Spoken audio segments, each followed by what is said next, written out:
자, 37강 태양 에너지 생성과 전환 및 미래 에너지에 대해서 강의를 시작하도록 하겠습니다. 일단 태양 에너지가 어떻게 이제 만들어지게 되냐면 태양의 구조를 보면 여기 가운데 이제 핵이 있고 핵을 둘러싸고 대기층이 있거든요. 그래서 태양은 대기와 핵으로 구성이 되어 있습니다. 중심부 부분을 이제 핵이라고 하는데 그 부분의 온도가 이제 1500만 켈빈 정도의 초고온 상태이기 때문에 플라즈마 상태. 그러니까 원자 핵과 전자가 다 분리되어 있는 상태라고 보시면 됩니다.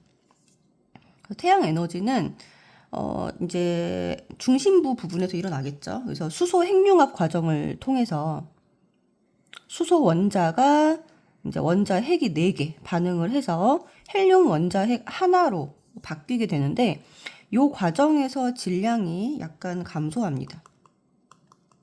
그래서 질량이 감소한다. 질량이 감소했는데 이 질량이 뭐로 바뀌냐면 에너지로 바뀌죠. 이거를 이제 질량 결손 에너지다 이렇게 부르고요. 자, 이렇게 표현을 할 수 있을 것 같습니다. 네. 그래서 이거는 C는 광속이고 이건 질량인데 앞에 이제 델타가 들어가야 되겠죠? 질량이 변화한 것만큼의 광속의 제곱에 한 것만큼 에너지로 전환된다. 이런 뜻입니다. 자, 그래서 여기서 보면 융합을 하는 거잖아요. 지금 이게 그쵸? 이건 이제 핵융합 과정에서 에너지가 생성이 되는 거고요. 뒤에 가면 우리가 원자력 발전이라는 것이 나오는데 원자력 발전은 이제 미리 말씀을 드리면 핵 분열이에요. 이거는 이 과정에서도 이 핵 분열 과정에서도 마찬가지로 질량 결손 에너지가 발생을 합니다. 그래서 중요한 건 여기 핵 융합이든 핵 분열이든 이 질량 결손 에너지에 의해서 에너지가 생산이 된다라는 거 기억을 하시면 될 것 같고, 자, 태양 에너지는 일단 지구 입장에서는 지구 내에서의 에너지 순환의 가장 근원이 되는 에너지는 가장 중요한 에너지죠. 그렇죠? 그래서 지구가 둥그니까 이제 위도별로 에너지 불균형이 발생을 하는데 이제 저위도에서는 에너지가 남게 되고요. 그다음에 고위도에서는 에너지가 부족하게 돼요. 그래서 요 대기와 해수가 이제 남는 지역에서 저위도에서 고위도로 에너지를 이동시켜 줍니다. 이 과정에서 바람이나 해류나 파도 이런 것들이 발생을 하게 되고 그다음에 이로 인해서 에너지가 지구 전체적으로는 에너지 평형, 그러니까 복사 평형이라고 하죠. 요거를 이루게 된다. 그러니까 지구의 위도별로는 에너지가 불균형인데 이 에너지를 저위도에서 고위도로 대기와 해수가 옮겨주기 때문에 전체적으로는 복사평형을 이루게 된다라는 겁니다. 자, 그리고 이제 태양 에너지가 이제 탄소 순환에서도 되게 중요한 역할을 하죠. 자, 기권에서는 CO2 형태로 존재를 하고 직권 탄산염, 수권 탄산이온, 생물권은 유기물, 이제 탄소 화합물 형태로 존재를 하게 되는데 요것들이 이제 서로 권역을 이게 바꿔가면서 이동을 하잖아요. 그죠? 일단은 CO2가 자, 어디로 들어갈 수 있냐면 자, 생물권으로 광합성을 통해서 갈 수가 있고 자, 이게 물에 녹아 들어가면 이제 용해라고 하는데 이렇게 녹아 들어갈 수 있죠. 그리고 생물권에서 기권으로도 갈 수가 있고요. 수권에서 생물권으로 방출될 수도 있습니다. 그 다음에 이제 직권에서 기권으로 가는 화석 연료가 연소가 되거나 아니면은 뭐 화산 활동에 의해서 CO2가 바깥으로 나올 수도 있고 또 물에 들어간 탄산이온이 땅에 가라앉으면 이제 탄산염이 되기도 하고요. 자, 생물이 탄산염이 되기도 하고 그 다음에 여기서 이렇게 물 속에 살고 있는 생물이 이제 호흡을 하면 이게 탄산이온으로 나가기도 하고 이런 식으로 이제 왔다 갔다 하는데 이런 탄소의 순환에도 태양 에너지가 영향을 준다. 태양 에너지가 영향을 준다. 이렇게 이해를 하시면 될 것 같고요. 그리고 태양 에너지가 지구에서 어떻게 이용이 되고 있느냐. 일단 생명체에서는 광합성을 하죠. 그죠? 빛 에너지가 자, 포도당으로 바뀌면서 화학 에너지로 바뀌는데 이 과정을 광합성이라고 하고요. 또 기상현상을 일으킵니다. 태양의 열 에너지가 네, 물을 이제 가열시키면 걔가 이제 하늘로 올라가서 구름이 되죠. 그러니까 구름의 이제 역학적 에너지, 포텐셜 에너지가 되고 비나 눈의 역학적 에너지로 바뀐다. 이 포텐셜 에너지는 역학적 에너지라고 이해를 하시면 될 것 같아요. 원래 포텐셜이라는 말은 위치 에너지를 뜻하는 건데 구름이 위치 에너지만 가지고 있진 않으니까 이제 역학적 에너지. 앞에서 봤던 우리가 이제 좀 복습을 해보면 역학적 에너지라고 하는 것은 포텐셜 에너지 더하기 포텐셜 에너지가 위치 에너지입니다. 운동 에너지 이렇게 보시면 될 것 같고요. 그래서 뭐 이렇게 역학적 에너지를 쓰는 게 가장 포괄적이고 맞을 것 같아요. 그래서 구름의 역학적 에너지, 비나 눈의 역학적 에너지 이렇게 작성을 하시면 되고 이렇게 해서 에너지가 바뀌고 또 화석 연료 자체도 사실은 식물이 즉 과거에 살았던 식물이 이제 땅 속에 묻힌 거죠. 생물의 유해가 묻혀가지고 높은 온도 압력을 받으면서 이제 땅 속에 이제 저장이 되어 있는 것인데, 요 과정도 사실은 화석 연료가 생성되는 과정에도 태양 에너지가 영향을 준 거잖아요. 근데 이제 화석 연료가 연소되는 과정에서도 마찬가지로 이제 태양 에너지, 요 화석 연료가 생성되는 과정, 연소되는 과정 다 태양 에너지에 영향을 줍니다. 자, 그러면 화석 연료가 일단 여기는 생성되는 과정으로 나와 있는데 생명체의 화학 에너지가 뭐로 바뀐 거다? 연료의 화학 에너지로 바뀐 거다. 이렇게 네, 보시면 되고요. 태양 전지 마찬가지로 전기 생산에도 태양 에너지가 네, 이용이 됩니다. 태양 에너지가 이제 직접적으로 태양의 입자 자체가 태양의 입자, 빛의 입자, 광자라고 하죠. 광자라고 하는 입자 자체가 네, 이제 바로 전기 에너지로 바뀌는 이런 과정은 태양 전지인데, 이 태양 전지에는 여기 나와 있는 이제 발전기가 여기는 포함이 안 돼 있어요. 발전기 없이 자, 광자가 직접 에너지를 생산합니다.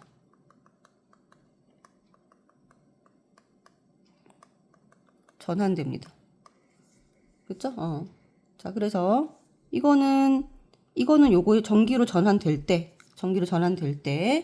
발전기가 필요하지 않는 것은 요거 태양 전지 요거 기억하시면 될 것 같고요. 그다음에 나머지는 다 여기 안에 뭐가 들어있다? 발전기에 의해서 앞에서 배웠던 전자기 유도 현상을 통해 가지고 이런 이제 동력들이 터빈을 돌려서 이 돌린 게 이제 운동 에너지죠. 이제 수증기가 보통은 터빈을 돌립니다. 수증기가 터빈을 돌려서 이 운동 에너지가 전기 에너지로 바뀐다. 요게 이제 발전기잖아요. 자, 이거 나머지 풍력, 태양열, 수력, 화력은 전부 다 이 안에 발전기에 의해서 전자기 유도라는 현상에 의해서 전기를 생산을 합니다. 일단 풍력 발전은 바람의 역학적 에너지가 전기 에너지. 그러니까 이거는 여기는 바람이 터빈을 돌리는 거죠. 바람이 터빈을 돌린다 생각하시면 되고, 태양열은 태양의 열 에너지가 물을 끓여서 수증기를 만들면 이 수증기가 지금 동그라미를 치는 것이 터빈을 돌리는 주체라고 보시면 될 것 같아요. 얘가 수증기가 터빈을 돌리고 얘는 바람이 돌리고, 자, 수력 발전은 마찬가지로 물의 역학적 에너지가 있었는데 예, 물이 돌리는 거죠. 그렇죠? 물이 터빈을 돌리는 거고요. 화력 발전은 화석 연료의 화학 에너지가 이걸 태우면 여기 빠진 것이 열 에너지로 바뀌고요. 여기서 이제 수증기의 포텐셜 에너지로 바뀌어서 네. 수증기의 역학적 에너지로 바뀌어서 얘가 전기를 생산을 합니다. 여기도 마찬가지로 화석 연료의 화학 에너지가 근본이지만 터빈을 돌리는 거는 수증기죠. 그쵸? 여기서 이렇게 기억을 하시면 될 것 같습니다. 자, 바람, 풍력 발전은 바람이 돌리고, 태양열은, 자, 근본 에너지는 태양이지만, 터빈을 돌려주는 거는 수증기다. 자, 수력 발전은, 자, 물의 역학적 에너지고 물이 돌린다. 그 다음에 화력 발전은 화석 연료가 근본이고, 이 화석 연료의 화학 에너지에서 수증기로 바뀌어서 이제 전기를 생산한다. 이렇게 이해를 하시면 됩니다. 자, 그러면은 이제 화석 연료는 지금 우리나라에서도 지금 화력 발전 네, 비율이 화력 발전은 꽤 높아요. 화력 발전이 거의 60% 정도가 되고요. 그 다음에 원자력 발전이 약 30% 정도가 됩니다. 그렇기 때문에 이 화력 발전이 화석 연료로 네, 이렇게 전기를 생산하는 거잖아요. 그쵸? 자, 그랬을 때 이제 화석 연료는 일단 생명체 유해가 이제 땅 속에 묻혀서 오랫동안 열과 압력을 받아서 석탄석유, 천연가스 등으로 바뀐 건데 문제점은 일단 매장량이 한정되어 있고 CO2를 발생시키죠. 그래서 지구온난화를 일으키는 주범이고 대기오염, 네, 공급이 불안정하다라는 거, 뭐 전쟁이라든지 이런 것에 그러니까 세계 정세에 의해서 이런 것들이 기름값이 올라가거나 내려가거나 할 수 있잖아, 그렇죠? 이런 것들 그다음 해결 방안은 당연히 신재생에너지 개발입니다. 자, 신에너지와 재생에너지 이렇게 구별해서 생각하시면 될 것 같고요.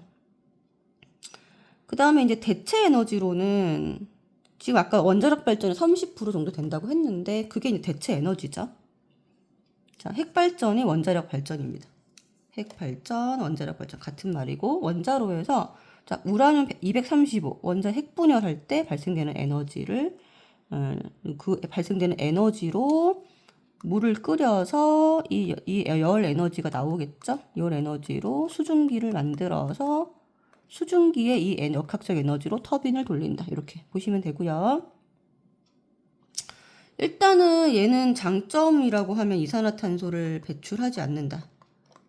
일단은 이산화탄소를 배출하지 않고 그 다음에 연료비가 비교적 저렴하고 그 다음에 에너지 효율이 높다. 요 세 가지를 들 수가 있을 것 같은데 단점은 얘도 마찬가지로 이제 우라늄이라는 원소를 자, 매장되어 있는 지구 내에 있는 우라늄을 써야 되니까 얘도 마찬가지로 언젠가는 이제 다 쓰일 거고 또 방사능 문제가 있죠. 그리고 폐기물 문제가 있습니다.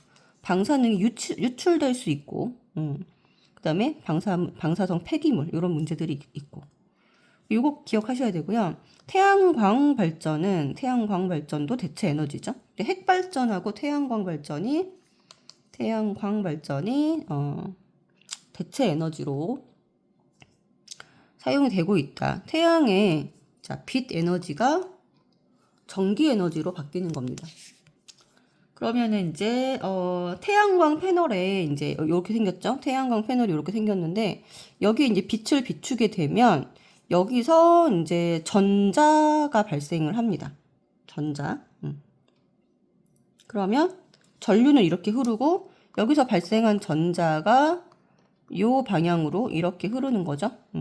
전류랑 반대 방향으로 전자가 흐르고 여기 도착한 전자가 다시 이렇게 연결되면서 이렇게 계속 흐르는 원리입니다. 자, 그래서 빛을 비추면은 뭐가 발생을 하냐면 전자가 발생을 해서 얘가 한쪽으로 이동을 해요. 전자가 이동을 합니다.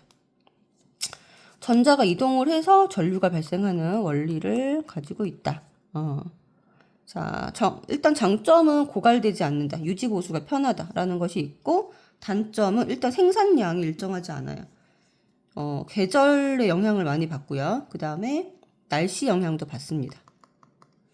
그리고 설치 공간이 너무 많이 필요하고, 그래서, 산을 깎아, 산에 있는, 이제, 이 설치 공간 때문에 녹지가 또 줄어드는 효과가 있기 때문에 이것도 이제 그렇고, 초기 설치 비용이 비쌉니다. 네. 설치 공간이 많이 필요하다. 이런 거, 단점에 들어갈 수 있을 것 같고요. 아까 핵분열은, 얘가 우라늄 원자 핵이거든요. 근데 우라늄은 여기가 이제 질량수가 235짜리를 쓰는데 보통 이때 중성자가 1개 들어갑니다. 자, 중성자 1개. 이렇게 해서 중성자가 우라늄을 때리면 얘가 이제 핵이 얘가 워낙에 질량수가 크고 중성자가 크기 때문에 중성자가 원자 번호, 양성자에 비해서 너무 많기 때문에 불안정하거든요. 그러면 중성자가 와서 부딪히는 순간 네, 더 작은 더 작은 원자들로 쪼개집니다. 그래서 뭘로 쪼개지냐 봤더니 이제 크립톤이 92, 그러니까 질량수가 92짜리고 그다음에 바륨이 141짜리예요. 얘가 요걸로 쪼개져요. 쪼개지고 나서 어떻게 되냐? 중성자, 여기 중성자 보이죠? 중성자 3개로 3개가 빠져나오는 이런 형태로 핵분열을 합니다. 자, 그럼 이 중성자들 중에서 또 얘를 이제 속도를 빠르게 만들어 갖고 연쇄적으로 또 다른 이 중성자는 또 다른 우라늄과 충돌을 하죠. 연쇄 충돌. 연쇄적으로.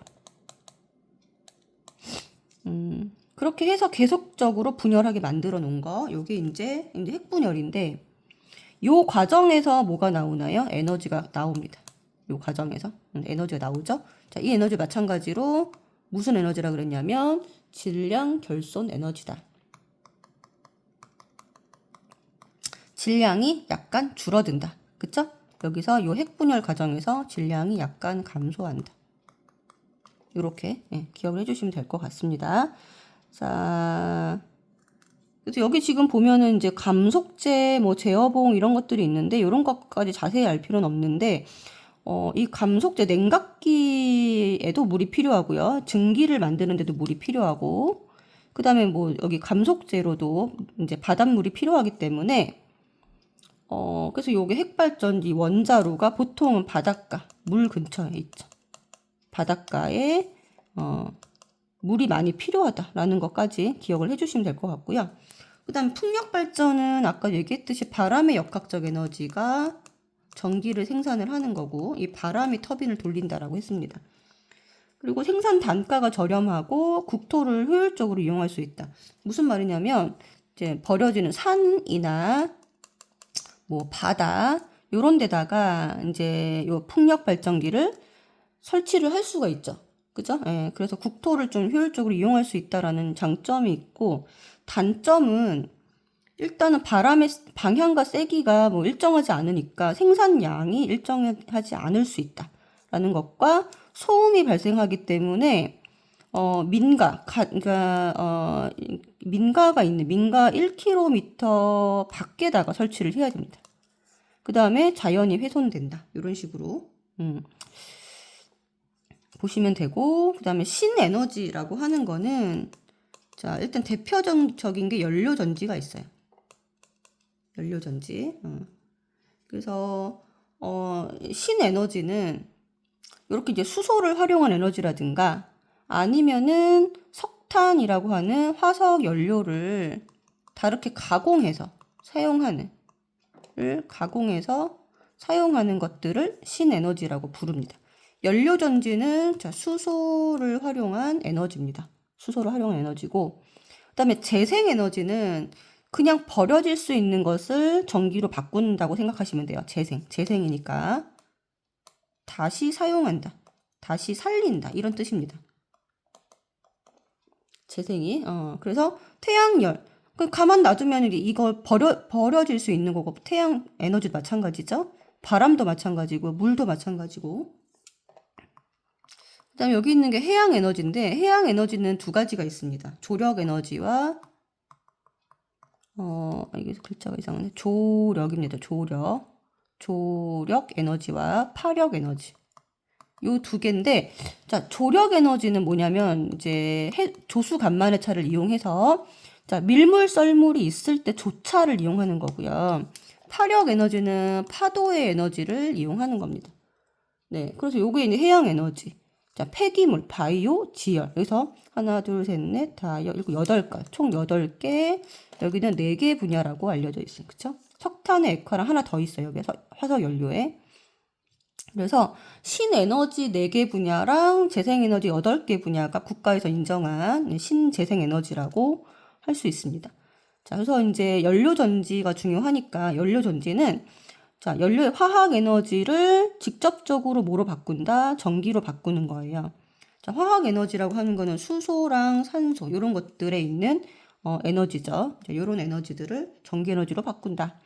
그러니까 원리는 뭐냐? 지금 여기 마이너스 극에서는 네, 수소의 산화가 일어나고요. 그 다음에 플러스 극에서는 산소의 환원이 일어납니다. 그래서 수소랑 산소를 반응시키는 거예요. 여기서 수소가 들어가고 여기는 플러스 극에서는 산소가 들어가죠. 둘이 이렇게 들어가서 여기서는 전자가 이제 산화가 되니까 전자가 나오죠. 전자가 나오게 되면 여기서 이제 전자가 이동을 합니다. 이런 식으로. 전자가 마이너스 극에서 플러스 극으로 이동을 하게 되면요. 전류는 플러스 극에서 마이너스 극으로 전류가 흐르는 거예요. 이렇게. 자, 이렇게 되고 도착한 전자는 산소랑 반응을 하면서 이제 수소가 여기 도착을 하죠. 이제 수소 이온이랑 산소가 이렇게 다 반응을 하면서 물이 되어 나옵니다. 자, 그래서 얘가 유일한 생성물이기 때문에 일단은 환경 오염을 시키지 않는다라는 장점이 있죠. 자, 이거 정리를 해보면 자, 마이너스 극에서 수소가 산화가 된다라고 했고 플러스 극에서는 산소가 환원이 된다라고 했습니다.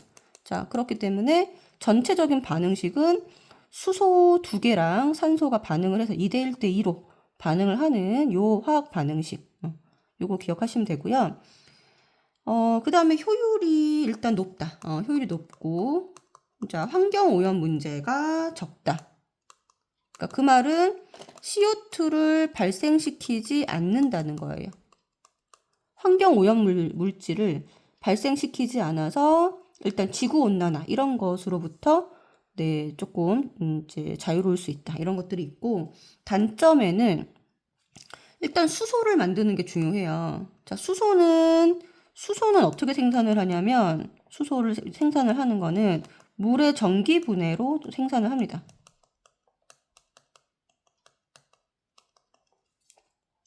아까 전에 이제 이 연료 전지 과정의 정반대가 연료 전지가 지금 수소 2개랑 산소랑 해서 물이 되는 거잖아요. 근데 일단 수소가 필요하니까 자, 지구는 전 세계 바다가 전체 지구의 70%죠. 물이 굉장히 풍부합니다.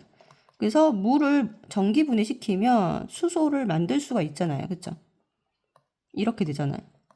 그래서 여기서 이제 수소를 생산할 수가 있기 때문에 이때 생산된 수소를 가지고 연료전지를 만드는 건데 이 수소 생산 비용과 건설 비용이 많이 든다라는 단점이 있고요. 일단 수소가 위험하기 때문에 폭발성이 있기 때문에 아까 얘기했듯이 생산, 저장, 운송의 위험이 있습니다. 폭발 위험이 있습니다. 자, 활용은 수소 연료전지. 자동차에 활용을 하고 있고 이제 발전, 전기 생산에도 활용을 하고 있습니다. 자, 이제 그 다음 페이지 마지막 페이지인데 이제 해양 에너지 아까 지금 재생 에너지였죠? 재생 에너지 중에 한 이제 항목이었는데 조력 발전과 파력 발전 이렇게 나란히 보도록 하겠습니다. 자, 조력 발전은 밀물 썰물에 의한 조력 에너지를 이용하는 거고요. 자, 서해안에 시화호에 가면 이 조력 발전소가 굉장히 큰 규모로 있습니다. 서해안에. 자, 조력 에너지는 이게 이제 하루에 계속 밀물 썰물이 벌어지잖아요. 그쵸? 자, 하루에 계속 들어왔다 나갔다를 2번씩 반복을 하기 때문에 이게 이제 굉장히 일정하게 생산이 가능하다. 라는 거고 해수면 높이차라고 하는 것을 두 글자로 뭐라고 하냐면 조차라고 하는 거예요. 조차. 해수면 높이차가 다른 말로 조차입니다.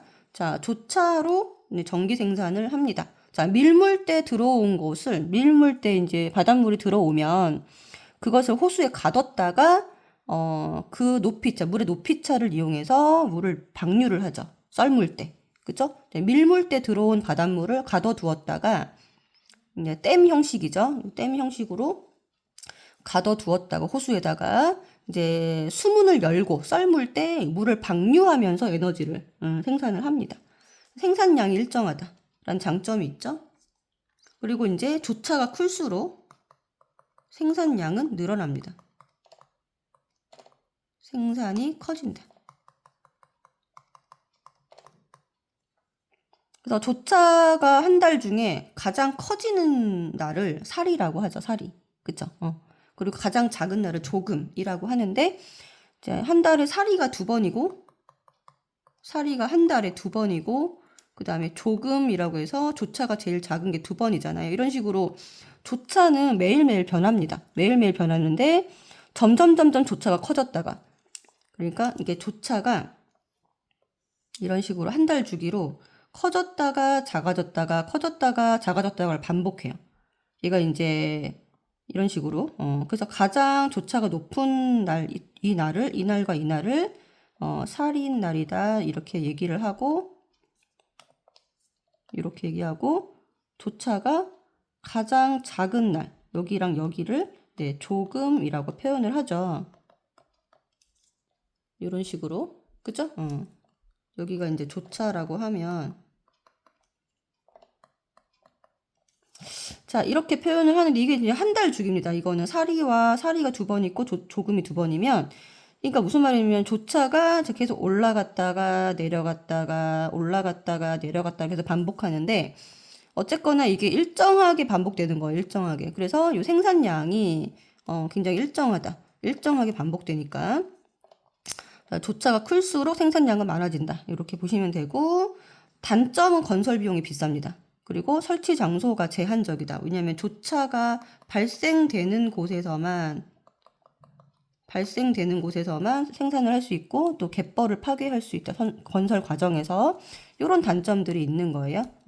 자, 그다음 파력 발전은 이제 여기 보시면 여기 자 파도를 보겠습니다. 파도는 이제 태양 에너지에서 파도가 생기죠. 자, 그래서 파도가 칠 때 이 안에 이제 구조적으로 공기실이 압축이 되는데 이 공기 압축으로 인해서 전기를 생산합니다. 그러니까 파도가 들어올 때도 생산이 되고요. 파도가 나갈 때도 생산이 됩니다. 네, 그다음에 장점은 소규모로 발전할 수 있고 연료비가 적게 든다는 장점이 있고 단점은 내구성이 약하다. 그리고 발전량 예측이 어렵다. 그래서 발전량을 예측할 수 있는 건 조력 발전이고요. 발전량을 예측할 수 없는 것은 파력 발전이다. 이렇게 기억을 하시면 될 것 같습니다. 그 다음에 적정 기술을 보면요. 요거는 이제 재생에너지는 아닌데 요 적정 기술은 어떤 현지 상황에 따라서 현지 상황에 맞게 현지 상황이나 자원을 활용할 수 있는 수준에서 자원에 맞게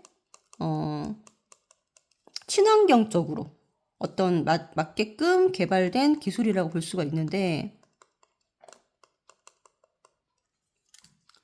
생명 빨대나 큐드럼, 항아리 냉장고 이런 것들이에요. 대부분은 이제 조금 개발이 덜 된 개발도상국이나 이제 좀 이제 어려운 나라들에서 그 나라의 이제 사람들이 이제 쉽게 활용할 수 있게끔 만들어 놓은 기술이라고 보시면 됩니다.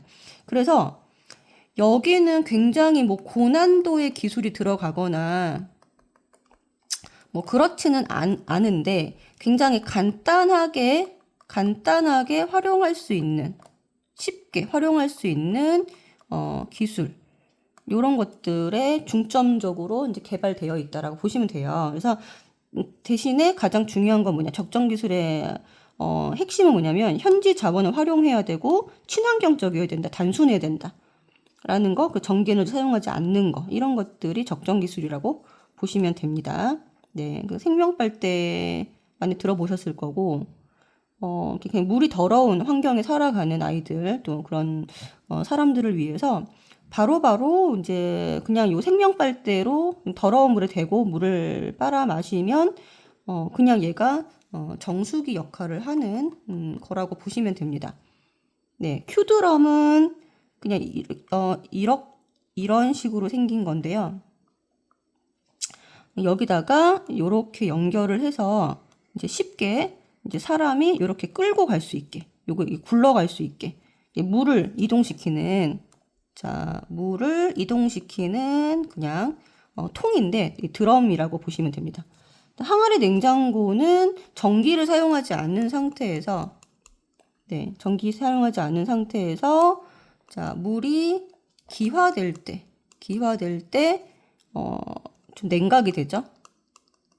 열을 흡수하잖아요, 그쵸? 그래서 열을 흡수하는 요 원리를 그냥 이용해서 차갑게 만들어서 먹을 수 있는 이제 항아리 냉장고, 요런 것들을 보시면 됩니다. 요런 것들은 이제 적정 기술이라고 합니다. 네, 그래서 여기까지 해서 에너지 관련해가지고 태양 에너지부터 미래 에너지에 대해서 쭉 봤는데,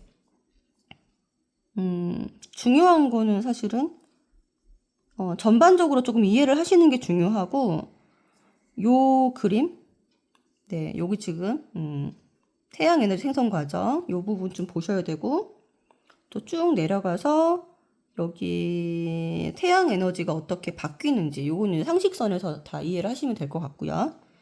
그다음에 쭉 내려가면 이제 핵발전, 이제 뒷장에서 핵발전에서 요 그림 보이시죠? 요 그림 좀 중요하게 보셔야 됩니다. 그다음에 연료전지, 요거는 나올 수 있어요.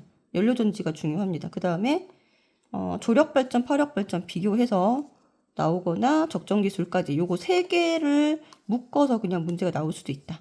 네, 이렇게 정리를 해주시면 될 것 같습니다.